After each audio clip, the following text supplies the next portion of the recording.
In Coach Larry McDaniel's first season as head coach, the Titans went 6-5 and made a trip to the playoffs, despite a loss to a fellow Three Rivers team late in the season. The Titans battled back into playoff contention and learned what kind of team they could be. Resilience and perseverance. Our guys, they understood that the fact that in life we always talk about, every day is not going to be 75 and sunny. So even through this camp, we've had last week every day it rained during practice, so we had to go inside. So we really do try to drive home the fact that everything is not going to always go right. And the measure of a man is how you respond when things go poorly. Almost missing a playoff berth in 2017 has brought to life a new team mantra for the 2018 Titans. Embrace the suck. Just embrace the suck and being a man. Coach, he's always big on steps to be a man. What is manhood? Embrace the suck is one of those things, one of the tenets. You have to embrace hard things, and you can't let those define you. You have to embrace the suck.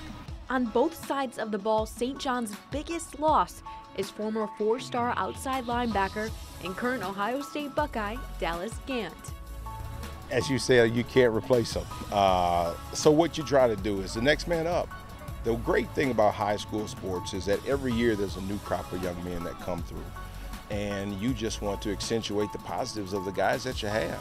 Senior defensive lineman Jack Nicholson believes his line is the strongest asset to this year's defense, but still talks up his experienced secondary as well.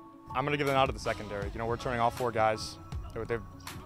They got a lot better from last year, and I think the teams are going to have trouble passing against us, and it doesn't help that we're still strong up front. Coach McDaniel has a defensive mind after playing defensive line at Indiana University, as well as coaching there among a handful of other Division I schools. Last season was his first stint in high school ball, and his players are already noticing their own coach's improvements. Confidence, like his first year, he was just trying to get a feel for the program, feel for all the players. And now that he knows what we can bring and what this school is all about, he's really more confident. I think he's a lot more comfortable this year, for sure. He knows the tradition, he knows the guys, more familiar with the coaching staff and how we run things here. And I think he's a lot more comfortable. Unlike college where you pick your pieces, you recruit. You can say, okay, this is what our needs are.